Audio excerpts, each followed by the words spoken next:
성경에서는 신앙을 가진 사람들에 대하여 부르는 다양한 명칭들이 있죠.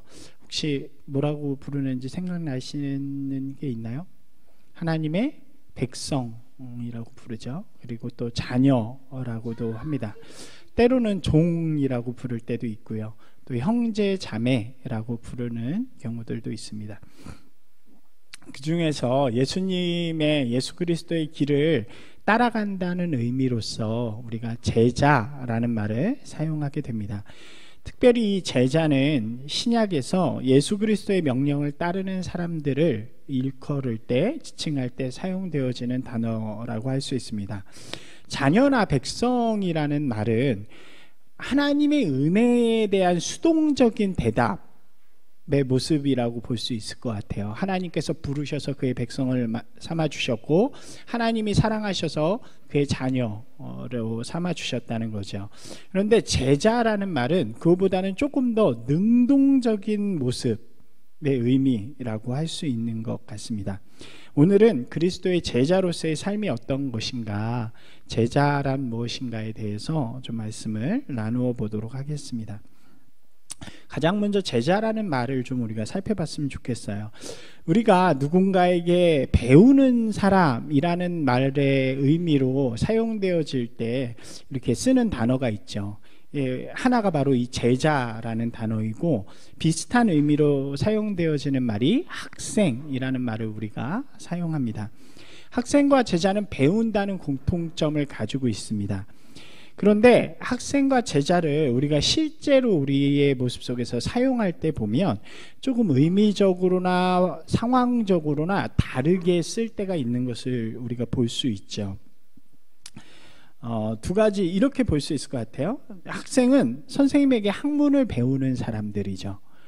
그죠? 선생님이 무엇인가를 학문적인 것, 수학, 과학, 영어 뭐 이런 것들을 가르쳐 주는 사람을 우리가 선생님이라고 부르고, 배우는 사람들을 학생이라고 부릅니다. 근데 제자는 선생님이 아닌 스승님이라고 그러잖아요, 보통. 그래서 스승의 학문이라기보다는 전체의 길, 그분이 가신 그 삶의 길, 혹은 그 전체적인 가르침을 배우는 사람들이라고 표현할 수 있을 것 같습니다. 그렇기 때문에 학생은 자신의 필요에 따라 선생님을 선택하기도 하죠. 예를 들면 우리가 학원에서 좀 더 잘 가르쳐주는 선생님을 쫓아간다든가, 대학교에서 내가 배우고 싶은 학문을 이렇게 또 잘 유명한 교수님을 쫓아간다든가, 우리가 배우고자 하는 선생님들을 선택할 수 있습니다. 그런데 제자는 좀 다르죠. 우리가 영화나 이런 데서 보면 이렇게 뛰어난 스승님 밑에 가서 무릎을 꿇고 사사받기 위해서, 선택받기 위해서 이렇게 하는 경우들이 있잖아요. 그러니까 제자는 스승의 선택을 받는 그런 경우들이 있다는 거죠. 그렇기 때문에 학생은 자신에게 필요한 학문, 또 필요한 가르침만을 선별할 수 있는 것입니다. 저건 내가 받아들이기 싫어. 그러면 들어도 안 수용하면 되고, 이건 나한테 정말 좋고 내가 배우는 길에 도움이 될 것 같다는 경우에는 그것을 수용하죠. 근데 이 제자는 그렇지 않습니다. 자신의 삶에 전적으로 스승의 길에 맞추어 가는 사람들이 바로 제자라고 부를 수 있는 거죠. 그렇기 때문에 마지막으로 성공, 학생으로서의 성공이라고 이야기한다면, 자기가 선생님을 통해 배운 학문, 이 가르침을 통해서 내 유익과 이익을 얻는 것, 그것이 바로 성공이라고 이야기할 수 있을 것 같습니다. 그러나 제자는 다르죠. 제자로서의 성공, 목적은 스승이 보여주신 길을 내가 이어가는 것, 그것을 잘 스승이 했던 역할들을 잘 이어나가는 것이 바로 제자의 역할이라고 할 수 있을 것 같습니다. 어떤가요? 여러분 좀 구별이 되시나요? 학생과 제자? 이 학생은 내가 중심이라고 이야기할 수 있을 것 같아요. 그런데 그렇기 때문에 나를 위해서 선생님의 가르침이 필요하고 나의 유익을 위해서 사는 사람이라면, 제자는 그것과는 좀 다르다는 거죠. 제자는 스승의 길, 스승의 가치가 중요한 것입니다. 그렇기 때문에 그 길을 위해서 내가 헌신하기도 하고 내가 내 것을 드리기도 하는 그런 모습이 되는 거죠. 자, 이제 여러분에게 묻겠습니다. 여러분은 그리스도의 제자이신가요? 아니면 그리스도의 학생이신가요? 여러분의 신앙은 제자의 길 위에 서 있나요? 아니면 학생의 길 위에 서 있나요? 우리는 그리스도의 길을 배우고 따르는 사람들이죠. 그런데 그것이 나의 필요에 의한 것이고, 그렇기 때문에 어떤 성경, 어떤 주님의 가르침은 내가 수용할 수 있지만 어떤 것은 내가 좀 수용하기 어려워요. 그리고 그 길이 나 중심의 길에 있다면 나는 아직 그리스도의 제자라기보다는 그리스도의 학생이라고 할 수 있을 것 같습니다. 내가 필요한 것을 신앙 안에서 구하고 내가 원하는 일이 신앙 안에서 이루어지기를 바라는 모습이 바로 학생의 모습이라고 할 수 있는 거죠. 제자의 길은 조금 다르죠. 제자는 오직 그 스승의 길과 스승의 가르침에 주목합니다. 예수 그리스도께서 가신 그 길, 또 예수 그리스도께서 제자들에게 맡기신 사명에 집중하는 것이 이 바로 제자들의 모습이라는 거죠. 자신의 필요나 유익이 아니라 그리스도의 필요, 또 그가 보이시고 가신 하나님 나라의 유익이 되도록 살아가는 삶, 그곳에 자신의 초점을 맞춘 그런 사람이 제자라고 이야기할 수 있다는 것입니다. 그렇기 때문에 헌신이라는 단어가 필요한 거죠. 예수님께서는 하나님 나라를 이루어 가십니다. 그리고 그 기회를 위해서 12명의 제자들을 부르셨고 그들을 통해서 복음을 온 세상에 전하고자 하십니다. 그리고 그 12명의 제자들, 우리가 12사도라고 부르는 사람들은 예수님이 가신 후에 또 그들이 제자들을 세우기 시작하죠. 그리고 그 제자들이 세상으로 나아가면서 또 제자들을 만들고 제자들을 만들어가면서 이 세상 가운데 복음이 전해지기 시작하는 것입니다. 그 복음이 어디까지 왔어요? 우리에게까지 온 거죠. 모든 그 열매들을 하나님의 백성들과 자녀들이 누릴 수 있게 되는 것, 그것은 바로 이 그리스도의 제자들을 통해서 이 땅 가운데 이루어지고 세워져 간다는 것입니다. 누군가에게 은혜가 전해지기 위해서는 이 그리스도의 제자들의 헌신이 필요하다는 거죠. 하나님의 구원의 소식이 모든 이들에게 전해지기 위해서는 제자들의 헌신이 필요합니다. 이러한 일을 감당하도록 주님께서는 저와 여러분을 부르셨습니다. 할렐루야. 이런 부르심이 우리 가운데 있을 때가 있을 거예요. 그때 잘 응답하시는 저와 여러분이 되기를 소망합니다. 예. 오늘 우리가 읽은 마가복음의 말씀은 예수님께서 제자들을 세우시는 그런 장면입니다. 12명의 제자들을 세우시죠. 혹시 제자들의 이름을 기억하시나요? 기억하는 대로 한번 얘기해 볼까요? 나오죠? 이게 전인가요? 여기네. 베드로, 보면서 같이 한번 해볼까요? 베드로, 요한, 야고보, 안드레, 빌립, 바돌로메, 마테, 도마, 야고보, 다데오, 시몬, 가룟 유다, 이렇게 12명이죠. 나중에 가룟 유다가 빠지게 되고 대신 선택하는 사람이 마띠아라는 사람입니다. 예수님께서 이 제자들을 뽑으신 이유를 오늘 마가복음은 우리에게 보여주고 있습니다. 세 가지로 설명하는데요. 14절 15절 말씀 다 같이 읽어보겠습니다. 이에 12를 세우셨으니 이는 자기와 함께 있게 하시고 또 보내사 전도도 하며 귀신을 내쫓는 권능도 가지게 하려 하심이로라. 아멘. 뭐라고 이야기해요? 첫 번째는 자기와 함께 있게 하시려고, 두 번째는 보내서 전도하게 하시려고, 세 번째는 귀신을 내쫓는 권능을 갖게 하시려고 라고 설명합니다. 이것을 좀 우리말로, 지금 말로 좀 바꿔보도록 하겠습니다. 제자는 어떤 사람이냐? 주님이 우리를 부르신 이유는 주님과 함께 하기 위함이라는 거죠. 이것이 제자의 정체성을 의미합니다. 제자는요, 예수님과 동행하며 예수님을 배우고 알고 사랑하는 사람입니다. 이것이 우리를 부르신 가장 중요하고 기본이 되는 이유예요. 예수님 제자들 우리를 왜 부르셨어요? 함께 있기 위해서. 할렐루야. 잊지 말아야 할 것이에요. 우리가 제자라고 하거나 사명 이런 것들을 가장 먼저 생각할 때가 있는 것 같아요. 그런데 사역이나 사명보다 더 중요한 것은 주님 안에서 주님의 사랑을 누리고 주님의 마음을 배우고 아는 것, 이것이 제자의 가장 중요한 모습이라는 거죠. 그래서 예배가 무엇보다도 중요한 것입니다. 그래서 하나님의 말씀인 이 성경 말씀이 무엇보다도 중요한 것이고요. 우리가 주님과 소통하는 기도가 무엇보다도 중요한 것이 되는 거죠. 우리가 구원으로의 부르심을 받아서 그것에 응답하여 구원의 자녀로 살아가도록 이렇게 고백을 해도 솔직히 우리가 하나님을 또 예수 그리스도를 잘 모를 때가 많잖아요. 그렇죠? 우리가 교회를 아무리 다녀도 잘 모를 때가 많아요. 그 이유는 하나님의 말씀을 우리가 많이 모르기 때문이죠. 하나님과 교제하지 못해서 그럴 때가 많죠. 주일에만 거의 예배를 드리기 때문에 그때만 잠깐 주님과 함께 거하면 우리가 주님을 잘 모르는 거예요. 주님을 사랑한다고 고백하는데 주님을 잘 몰라요. 주님의 뜻을 따라 살기를 원한다고 이야기하는데 주님을 잘 몰라요. 주님의 길을 우리가 행하겠다고 사명을 이루겠다고 이야기하는데 실제로 우리가 주님을 잘 몰라요. 그런 사람들을 통해서는 역사가 일어날 수 없죠. 하나님께서는 하나님의 일을 위해서 제자들을 부르시는 거예요. 그리고 그들에게 가장 먼저 하시도록 하는 것은 바로 제자의 정체성은 주님과 함께 하는 것. 예수님께서는 제자를 부르시고요, 3년 동안 그들과 함께 하십니다. 말씀해 주세요. 설교해 주시고, 그리고 그들을 도와주시고요, 사랑해 주시고요, 훈련시켜 주십니다. 하나님 나라에 대해서 알려주시고, 그들을 데리고 다니시면서 기적을 일으키시고, 그들을 사랑해 주시고 보듬어 안아 주시는 거예요. 문서 모범이 되어 주십니다. 제자들은요, 이 시간을 통해서 예수님이 어떤 분이신지를 분명하게 알게 되는 거예요. 주님과 함께하는 것을 배우게 되고 주님 말씀에 거하게 돼요. 이것이 바로 제자의 삶의 가장 중요하고 기본이 된다는 거죠. 제자로서의 삶의 시작은 주님과 함께하는 것입니다.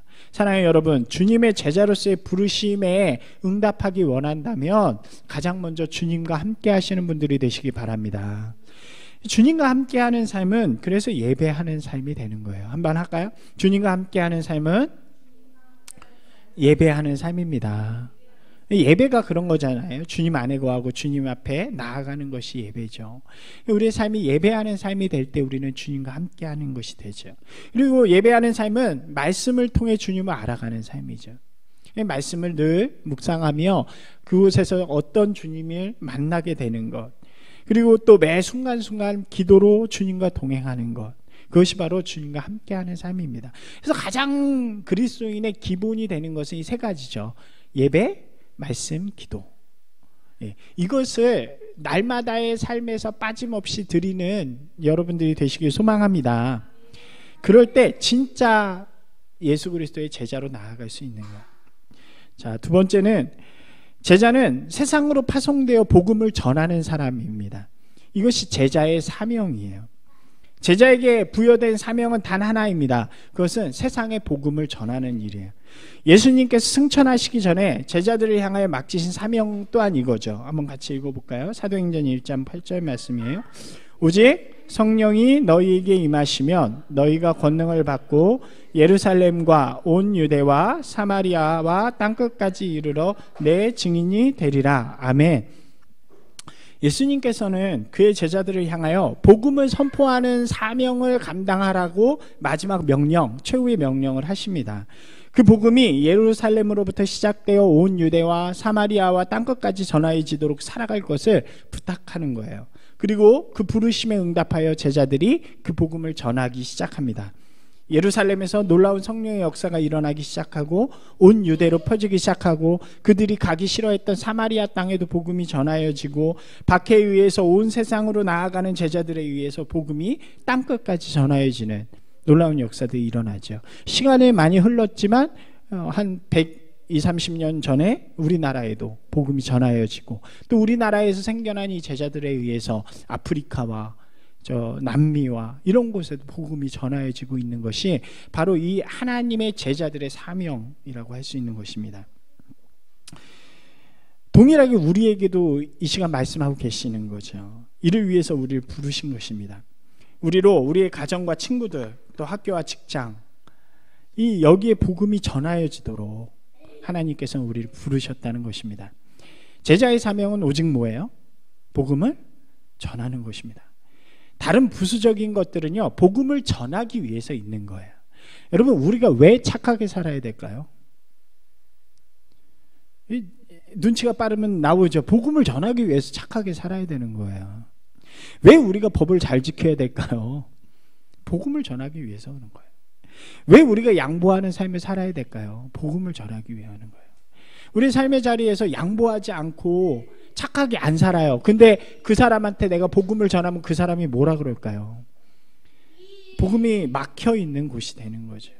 여러분, 우리가 왜 돈을 열심히 벌어야 돼요? 돈 많이 바쁜 게 좋은 거야. 많이 버십시오. 왜 벌어야 돼요? 복음을 전하기 위해서요 라고 고백하는 사람이 진짜 제자라는 거예요. 우리 어떠한 상황에 주어져도 그곳에서 복음을 전하는 사명에 집중된 삶을 살아가는 사람, 그 사람이 제자이고 그 제자를 통해서 하나님의 역사는 일어난다는 것입니다. 세 번째, 제자는요, 하나님의 나라를 이루어가는 사람, 이것이 제자의 권세와 능력이라고 말할 수 있는 것입니다. 예수님은 제자를 부르시고 그들이 예수님의 이름으로 나아갈 때 세상을 이길 권세를 주십니다. 누가복음 10장 19절 같이 한번 읽어볼까요? 시작. 내가 너희에게 뱀과 정갈을 밟으며 원수의 모든 능력을 제할 권능을 주었으니 너희를 해칠 자가 결코 없으리라. 예수님께서요, 이 누가복음 말씀에 자신을 따르는 70명의 무리들을 세상으로 파송하는 장면에서 말씀하시는 거예요. 그들이 가는 그곳에 놀라운 역사들이 일어나게 됩니다. 어떤 일들이 일어나면 귀신들이 쫓겨나게 되고요, 그곳에 하나님의 역사들이 일어나게 되고요, 회개하는 역사들이 일어나게 됩니다. 그때 예수님께서 그들을 향하여 말씀하시는 거예요. 예수님의 이름으로 나아가는 곳에 놀라운 역사, 능력들이 일어날 것이다. 때마다 이 역사마다 부흥의 역사들이 있었고, 루터의 개혁 때에도, 웨슬리 부흥운동 때에도, 미국의 에드워드의 대각성 운동 때에도, 그리고 우리나라의 대부흥운동 때에도 동일한 역사들이 그곳에 일어났던 거예요. 그곳을 사로잡고 있던 악한 영들이 떠나게 되고, 잘못된 우상들이 파괴되고, 회개하는 역사가 일어나고, 그곳에 더러운 죄들이 사라지고, 그곳에 하나님의 나라가 임하는 놀라운 역사들이 일어났다는 거죠. 이것이 제자들에게 주신 권세요 능력이라는 것입니다. 여러분, 왜 그리스도인에게 영향력이 없을까요? 이 시대의 그리스도인, 우리나라에만 해도 20%, 지금 20%보다 좀 안 된다 그래요. 이 10명 중에 2명이면 놀라운 영향력이 일어나야 되지 않을까요? 그런데 오히려 그리스도인들 때문에 욕먹는 세상이 되었습니다. 부끄러운 일이죠. 교회가 입방아에 오르내리고 목사님들이 입방아에 오르내립니다. 이단들도 난리죠. 주님은 우리에게 소금이 되라고 말씀하시잖아요. 여러분, 바다에 소금이 정말 적잖아요. 물에 3%도 안 되는 그 소금이 바다를 깨끗하게 하는데, 오히려 우리는 그렇게 살아가지 못하는 것을 우리가 부끄럽게 고백하는 것입니다. 왜 그래요? 우리 한 사람 한 사람이 정말 제자로서 살아가지 못하기 때문이라고 성경은 이야기하는 것입니다. 분명하게 성경은 이야기해요. 내가 그리스도의 제자로 헌신된 삶을 살아가면 이 땅에 죄악된 것들이 떠나가고 하나님의 나라가 임할 것입니다. 그리고 그러한 역사들이 보여집니다. 그런데 우리 안에는 그렇게 일어나지 않는다는 것은 우리가 그리스도의 제자로서 이 땅 가운데 아름답게 살아가지 못하기 때문이라는 거죠. 사랑해요 여러분, 가정과 또 여러분들이 있는 직장, 또 여러분들이 있는 공동체 가운데 하나님의 놀라운 역사들이 일어나길 소망합니다. 그것은 오직 여러분들이 제자로서 살아갈 때 하나님께서 그 땅 가운데 주시는 역사일 줄로 믿습니다. 요한일서 5장 4절 말씀이죠. 한번 읽어볼까요? 무릇 하나님께로부터 난 자마다 세상을 이기느니라. 세상을 이기는 승리는 이것이니 우리의 믿음이니라. 할렐루야. 하나님께서 우리들을 하나님의 자녀로 이미 불러주셨습니다. 그리고 우리를 향하여서 그 사명을 감당하는 제자로 불러주시는 거예요. 다시 한번 좀 정리해 볼까요? 3가지 이유였죠. 주님과 함께 있는 제자로서의 정체성, 두 번째는 복음을 세상에 전하는 제자로서의 사명을 갖도록, 마지막으로 이 땅에서 하나님의 나라를 이루어가는 제자의 권능을 체험하도록 우리를 부르셨다는 거죠. 할렐루야. 저는 우리 프라미스 교회 성도들이 이 제자로의 부르심에 응답하는 분들이 되기 소망합니다. 반드시 뭐 오늘이 아니어도 뭐 한 번에 그렇게 바뀌면 좋겠지만 그렇진 않잖아요. 어떤 부르심, 어떤 자리에 있을 때 하나님이 우리의 마음을 감동시켜 주실 때 그 자리에서 그 부르심에 응답하여서 제자로서의 삶으로 나아가는 저와 여러분이 되기를 소망합니다. 아멘이신가요? 크게 아멘 할까요? 아멘이신가요? 예. 그런데 우리가 실제로 그렇게 살아가지 못하는 이유들이 있다는 거죠. 오늘 뒤에 읽은 누가복음의 말씀 가운데 보면 제자로 부르시는 그 주님의 음성에 응답하지 못하는 모습들이 등장합니다. 막 그렇게 살아가고 싶고 도전하고 싶고, 그런데 문제는 잘 안 돼요. 왜 그런지를 보는 거죠. 누가복음 9장에 보면 예수님께서 갈릴리에서 예루살렘으로 이동을 하시는 모습이 등장합니다. 근데 그 중에 3명의 사람을 만나게 돼요. 그들은 모두 예수님을 만났고 예수님의 길 위에 서 있었습니다. 중요한 거예요. 모두 예수님을 만났고 예수님의 길 위에 서 있었습니다. 그리고 예수님의 사역을 보았고 예수님의 부르심도 듣게 되었습니다.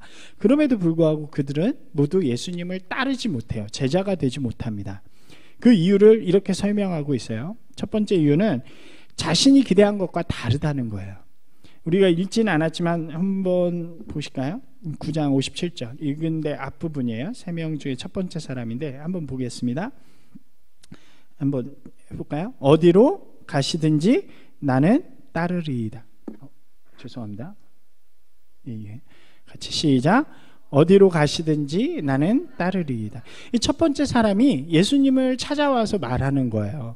무엇 때문인지는 나오진 않지만 아마 되게 예수님에게 감명을 받은 것 같아요. 기적을 베푸시는 모습, 병든 자를 고치시고 줄인 자에게 먹을 것을 주시는 예수님의 모습을 보고요. 아마도 자기 인생 속에서 예수님을 따르면 의미 있는 무엇인가를 할 수 있겠다고 생각했던 것 같아요.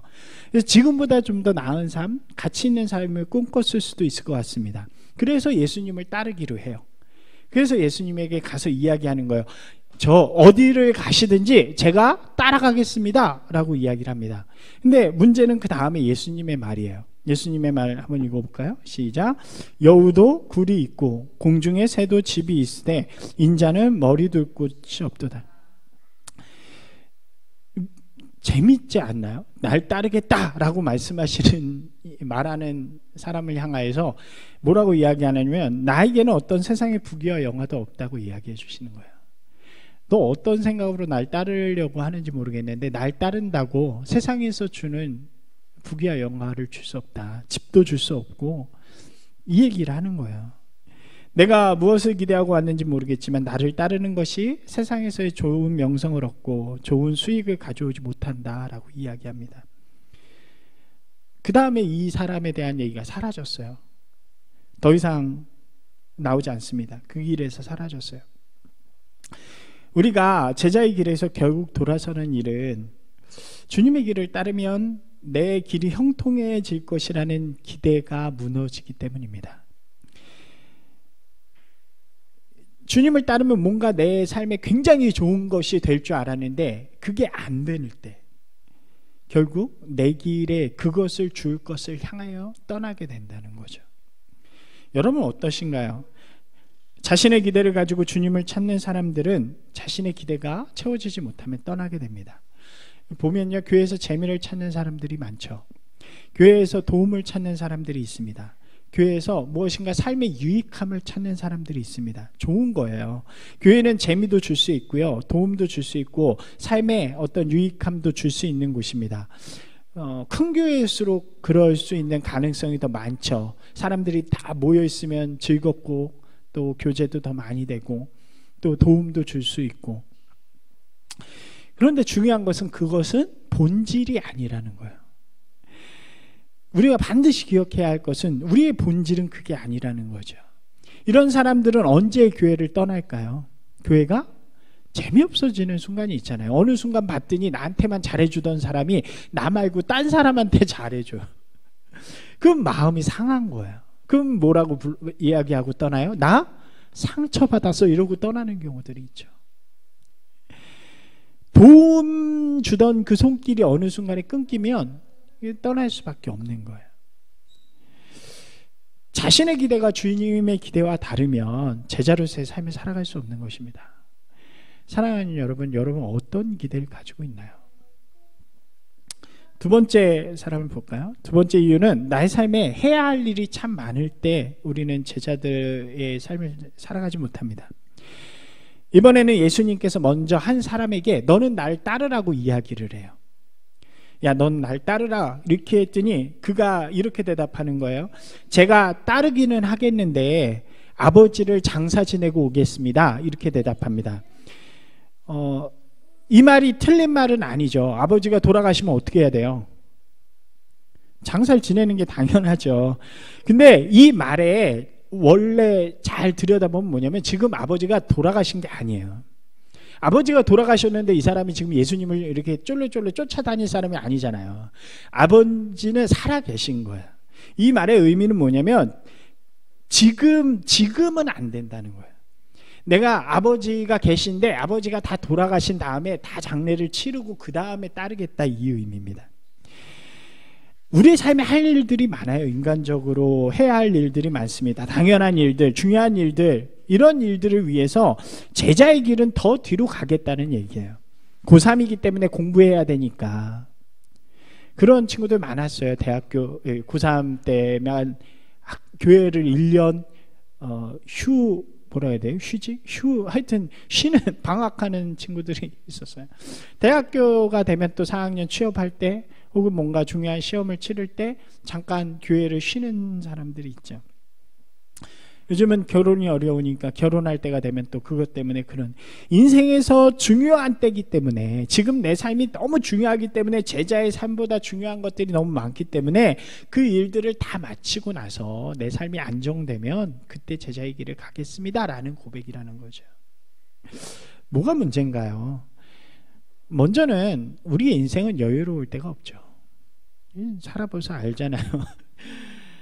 애가 태어났을 때 갓난쟁이가 좀 지나면 여유로워질 줄 알았는데 또 안 그렇고 그러잖아요. 좀 회사가 지금 여유로울 때가 없는 거예요. 죽어야 여유가 생기는 거죠. 또 하나는 사명과 삶을 자꾸 분리해서 생각하는 거예요. 내 삶은 내 삶이고 사명은 사명이 하나님의 일은 이렇게 생각하기 때문에 못하게 되는 것입니다. 근데 아니라는 거죠. 사명은 삶의 자리에서 이루어가는 거죠. 고3 때는 고3의 자리에서, 취업 때는 취업의 자리에서, 가정에선 가정의 자리에서 그곳에서 주님의 뜻을 따르면서 살아가기로 결정하는 것이 제자의 삶이라는 것입니다. 그런데 그것 때문에 내가 안 되면, 분리되어지고 더 중요한 일이라고 생각되어지면 그때는 결코 제자의 길을 걸어갈 수 없다는 것입니다. 마지막 세 번째 사람 볼까요? 그 사람은 가진 것에 대한 미련이 있었던 것 같아요. 세 번째 사람에게도 예수님께서 따르라고 말씀하십니다. 그런데 그가 이렇게 이해해요. 따르겠지만 먼저 가족들과 작별을 하게 해달라고 그렇게 이야기합니다. 예수님께서는 이제 이 말만 보면 우리가 정확하게 의미를 볼 수 없는데 그 뒤에 이렇게 말씀하세요. 너는 뒤를 돌아보는 자라고 이야기하세요. 무슨 이야기입니까? 우리의 삶에 뒤를 돌아보게 하는 것들이 있다는 거예요. 내가 가진 것, 내가 누려야 할 것들, 이런 것들이 제자의 삶을 가게 되면 누리지 못하게 되는 것들이 있어요. 포기해야 될 것들. 우리에게 적용해 본다면 이런 거죠. 내가 너무 좋아하지만 제자의 길을 가기로 결정하면 놓아야 될 것들이 있는 거예요. 제자의 길에는 헌신과 포기가 있어야 하는데 하나의 가치를 선택하면 그 반대편에 있는 가치는 포기해야만 하는데 그거를 놓지 못하는 거죠. 우리의 삶에서 제자의 길을 선택한다면 반대편에 이제 포기해야 할 것들, 그거를 돌아보는 사람에게는 제자의 길을 걷기 어렵다는 것입니다. 예수님께서 그에게 이렇게 말씀하세요. 한번 같이 읽어볼까요? 손에 쟁기를 잡고 돌을 돌아보는 자는 하나님 나라에 합당하지 아니하니라. 그 사람도 결국 제자의 길을 걷지 못하죠. 제자의 길을 못 가는 이유 다시 한번 정리해 볼까요? 세상의 것을 기대하는 사람은 제자의 길을 걷기 어렵습니다. 우리의 삶에 더 중요한 것들이 더 많다고 여겨지는 사람도 제자의 길을 선택하기 어렵습니다. 더 좋아하는 것 때문에 내가 포기하지 못하는 것들이 있다면 제자의 길을 가지 못하는 것입니다.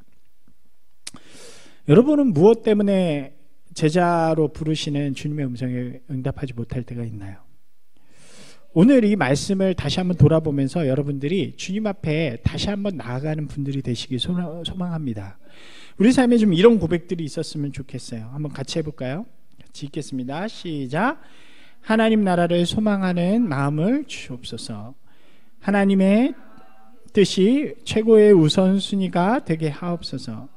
주신 사명을 위해 포기할 수 있는 용기를 주옵소서. 아멘. 그죠? 세상만 바라보는 것이 아니라 우리가 눈을 들어서 하나님의 나라를 소망하는 사람, 나의 유익을 구하는 것이 아니라 하나님의 유익을 위해 우리의 삶을 던져드릴 수 있는 그런 사람이 될 수 있게 해주십시오 라는 기도가 우리의 고백이 되기를 소망합니다. 그래야 제자의 길을 물론 실패할 수는 있겠지만 선택할 수 있는 것 같아요. 또 어떻습니까? 내 최고의 우선순위, 그것이 하나님의 나라와 하나님의 뜻이 될 수 있도록, 그것은 우리의 삶과 분리되어지는 것이 아니라 내가 서 있는 곳에서 그것을 드러내는 사람이 될 수 있도록 인도해 주세요. 하나님 함께 해주세요. 내가 살아가는 직장에서, 내가 살아가는 공동체 가운데서 내가 하나님의 사람을 잊지 않고 그 하나님의 사랑을 전하는 사람이 되어지는 것, 그것이 내 삶의 우선순위가 되어질 수 있게 해달라고 그렇게 기도하는 사람이 되길 소망합니다. 마지막으로는 포기해야 할 것들을 포기하고 싶어지는 용기를 달라고, 그죠? 그런 용기가 우리 가운데 생겨질 수 있게 해달라고 그렇게 기도하는 저와 여러분이 되기를 소망합니다. 특별히 이 사순절에 좀 우리가 이 말씀을 다시 한번 새기면서 제자로의 부르심이 나한테도, 이 제자는 누구에게나 하나님이 부르시는, 초청하시는 것입니다. 그 부르심에 응답하는 귀한 사순절이 되기를 소망합니다. 우리는 모두 주님의 제자로 부르심을 받고 있습니다. 제자는 스승이신 그리스도의 길을 이루며 걸어가는 사람들입니다. 주님은 우리를 부르셔서 우리와 함께 하시고 우리를 복음 전파의 사명을 주시고 우리가 살아가는 곳에 하나님의 나라를 이루십니다. 그리고 이 제자의 삶에 응답하면서 살아갈 때 우리 안에 하나님께서는 기쁨과 평안함을 주신다고 우리에게 약속해 주시는 것입니다. 이 사순절 또 부활주간, 이 귀한 절기에 다시 한번 주님의 음성에 귀 기울이면서 주님 앞으로 나아가는 저와 여러분이 되기를 주님의 이름으로 축원합니다.